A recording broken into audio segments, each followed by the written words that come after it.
Oi, oi! So it's the second day of the Cheltenham December meeting. Well, I say it is. This is going to be a quick preview for that. So I managed to keep myself around about 10 minutes yesterday. Let's hope we can go for the same again. So Saturday, JCB Triumph Juvenile Hurdle Trial is the first race. 12:05. It's a race that I've looked at the runners in there. Nothing gets me stupidly excited. Message personnel for the Skeltons is related to Wonderful Charm. That was the Nichols horse. Maybe next second to Patrick Upholder and the Fox Hunters. For me, there isn't really anyone in here that looks wow, absolute world. You know, there's going to be clues obviously for races later on in the season, but I don't know whether we're going to be seeing a Triumph hurdle horse in here, or anything towards the 4-year-old hurdler Aintree either. Maybe we could be seeing a horse that could be a Boodles type, but yeah, looks a nice enough race with like a bit competitive. Hard to pick something that's like a standout horse other than maybe trying to be a bit speculative. But Message Personnel will probably be one for like a longer term prospect that's quite exciting. Wouldn't be one for me to play in. 12:40, Novices Chase. Obviously, Bob Ollinger is saving his self to come to Cheltenham probably just in March now. The four runners basically on figures. My Drogo's miles and miles clear. Just needs to jump round, and it'll be interesting to see him because he jumped so beautifully. And just had that fall right towards the end. It would just be interesting to see how he jumps the first couple or few, but bar incident, my Drogo will win that. Will be obviously a no-bet race. Then we've got Simon Clay's Handicap Chase, race named after the guy that's no longer the man at Cheltenham anymore. But one horse that is the man at Cheltenham, or sort of is, Bunduran. I mentioned him in the race that he ran at Cheltenham where Editor de Geet won in the November meeting. I just said he was way too big a price, Bunduran, and he was an each way bet at, well, not even to nothing, to make a profit. Backed him in the place market. He duly obliged, he came third. Now, he was carrying 11.3 that day. He was giving £5 to the winner, Editor de Geet. Editor de Geet is now giving Bunduran £10 in total. So there's a massive, massive swing there. Ferrero Benbow, I backed both times this season. Thought Newbury was a bit disappointed, really. Expected him to come on for the run. Was supported in both those races as well. So no doubt there'll be some money about for that horse, and then no doubt at some point that horse is going to go and win a race. But I feel like, I mean, there's 8 runners in there, so no doubt something will come out. I feel like Bunduran would be one that I'll give a go to, but I feel like price-wise, especially considering that weight swing with Editor de Geet, that he's possibly going to be a bit too short to maybe risk punting.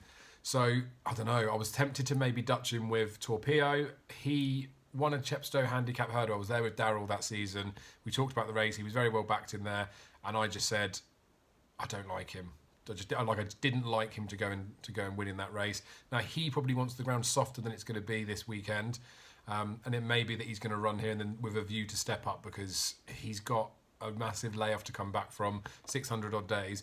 But that win at Chepstow was off a big break. His first debut win at Sandown was off a massive break. So it doesn't massively put me off, but obviously we just need to see how fit he is. I'd just be interested. He ran in that Sandown Henry VIII Novices Chase where he was sent off 13-8 favourite, probably one of the worst ones. I know Nube Negro was in second, obviously done well since, but Esprit de Large was in there, absolutely fallen by the wayside. Just his jumping wasn't that great over fences. Darryl pointed that to me. He is now a 6-year-old, so 6 going 7. He feels like he's been around for ages, but that break in between, depending on the extent of the injury, could have been enough to maybe put him right. I'd just be keen to see how he goes. And I think that looking at this race where there'll be a few horses I think will be fancied and fairly well found, maybe Torpedo could be overpriced. And for me to say that he's overpriced, like if Torpedo was double figures, I'd back him and I'd probably Dutch him with Bunduran. But it would be small stakes, more of an interest than anything. Forever Bambo could win. It's a nice tidy handicap where you can make a case for most of them in there. So good luck with that. Speaking of tight handicaps where you can make a case for most of them, the Gold Cup Handicap Chase, the Grade 3, Alnadan was backed all the way into 6-1. Doesn't run. So that's a bit of a shock. There's loads of horses in here, again, that are probably well fancied and, again, are probably very likely to run well and to go and do bits in the race. I still, Dancer just really confuses me. I've no real idea why they stepped up at Haydock to that massive trip, considering most of his best form is at 2 miles. This is the mid-trip.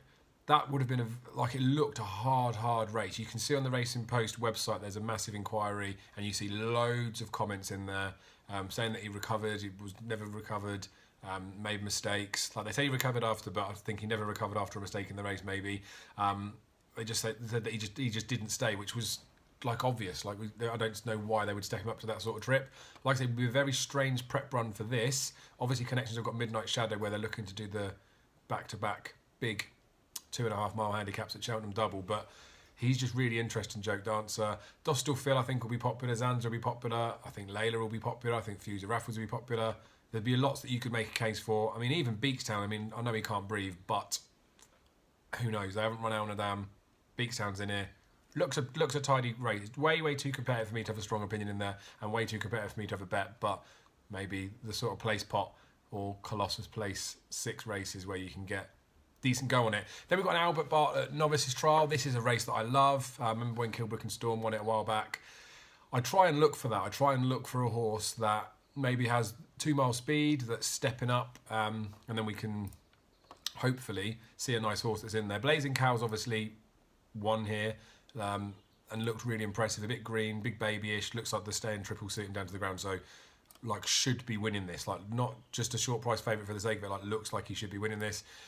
Barony Legends will be interesting for me because that is stepping up a bit now. It did 2 mile 3.5 last month, but when it ran in its bumper, it was well behind that Broomfield Berg, who we kind of talked little bit about yesterday, or for yesterday's preview, that I think off 130 is a much better horse than that. But there's no, there wouldn't be like literal form lines for those two going in there, but Barony Legends looks like stepping up in trip. I think will suit him. It's just that Blazing Cow does look pretty good. Then we've got Gelino Belli. I keep saying Gelino Bellino. Gelino Bello for Nichols. Won nicely at Aintree. That was around the time where everyone was thinking, wow, that bumper at Newbury was unbelievably quality. He then ran against Blazing Cow and was beaten. Now they're both stepping up to a further trip. We'll see how that plays out for the pair of them. There's 6-4 joints on the prices I can see here. Like you'd struggle to see why Blazing Cow wouldn't beat him again, apart from the fact that there is the £5 weight pool. But I don't know. Could be a good race between the two of them. There wasn't really much else from the other ones that I looked at that really struck out to me to think they're going to be able to make the inroads that they need to win the race. Like we've got Evan Williams' horse Current Mood that was in that race last month as well, and was behind Blazing Cow and Gelino Bello, so you can't see that picking up. And then the Harry Skelton and Dan Skelton, got loads of ones next to its name from its point to point, but the point to point victories aren't that great. Not saying it's a complete and utter no mark of a horse, but it's beaten like 98 rated chasers now, so it's 20 to 1 for a reason, but obviously from that yard will lure a few people in, I suspect. Then we've got the Unibet International Hurdle, Grade 2. This looks pretty decent, to be fair. I mean, the International we know is not a great marker towards the Champion Hurdle anyway. It is a race in its own right. That it's a race that horse is going to win, and then it doesn't really mean anything for the spring festivals, I wouldn't have thought. Ballyadam does come over, so good to see that they've stopped the chasing with him, retain that status for another season, and they can obviously go back. He ran well behind Appreciate, I thought, but, you know, that level of Formula Supreme and the fact that he's going up against his elders, first proper race in open company, too much to do, I think, for me, Ballyadam. But I do think he is a decent horse. So Royale, that fight in fifth, may be a bit hard to recover from. It was only a couple of weeks ago. He's had a very busy season, but if you could just trust the fact that he would be 100%, no ill effects of any of his racing this season, then on figures, he's got the best chance of the race. Song for Someone had that nice run a few weeks back at Ascot behind Buzz. Clearly a prep run, building himself into this. Won the race last year. I think ticks a lot of boxes and will be popular in the race, and you can see why. Wild About Oscar for Harry and Dan Skelton. Now, there's a couple of horses that are running on Saturday that were in and behind Brewing Up a Storm at Aintree. Well beaten was Wild About Oscar, but they weren't overly hard on him towards the finish. I just don't think he's quite good enough. But then he's bound to have come on for that run. I just think his form when you go back from it is a bit patchy, to say the least, but you could make a bit of a case. Guard Your Dreams, loads of people fancied that to go and beat Buzz, didn't they? I think maybe Lions going through Cool Cody or the other horses in behind, but was ultimately beaten in that race at Ascot and was behind Song for Someone. On these terms now, it's running off the same sort of marks as Song for Someone, so it's getting £6 there and get £6 here. Can't see how it's going to reverse the form, sort of move on from that one. But again, you pitch all of these ones and they're fairly close to each other. Like So Rod and Song for Someone could be a little bit further clear of these, but much of a muchness in between. Hunter's Call, 11-year-old great servant, but I could not do this. And then heaven help us, Coral Cup winner. This 2 mile will be quick enough for her, I would have thought. Does get a lot of weight, so couldn't completely and utterly rule her out, but I wouldn't be betting in this. I could make a case for a few of them in here, but I'd probably say that if you could trust no ill effects for So Roll from the Fighting Fifth, I'd prefer to be on him. Depends how much rain's about. I don't think there'll be too much. Song for Someone clearly has a massive chance, but will be well found. Wild About Oscar might be one of the ones from the rest that could bridge the gap, but I couldn't trust it. Then we'll look at the Mares Handicap Hurdle, which is the last race of the day. So talking about that Brewing Up a Storm race at Aintree. Martello Sky. So many people were putting this mare up, and she was a big price. She got backed into joint favourite. I didn't get it, didn't see it myself, but obviously now against her own kind and in handicap company, the fact that she was well backed and supported that day, you'd have to fancy that she's going to be well supported and backed in this. So has a chance. Indefatigable was just not so good at Newbury. Didn't really want to race. But the run before that at Wetherby, I still think was pretty decent, to be fair, in that West Yorkshire hurdle. Did have race fitness on her side that day, but she's a course and distance winner. Same as Martello Sky is, but she's a course and distance winner. Like, I feel like even if she's top weight in a handicap, she's got a chance. Windhouse, Hotter Than Hell, ran together at Wincanton. They had Rose of Arcadia in behind. Rose of Arcadia runs Friday, so there could be form lines that go in there. Hotter Than Hell is £3 out of the handicap, though, but does have Harry Kimber on claim in 7. Lost for Glory's just never, ever filled any potential. Trapista for the John Joe O'Neill Jr. and John Joe O'Neill Senior partnership.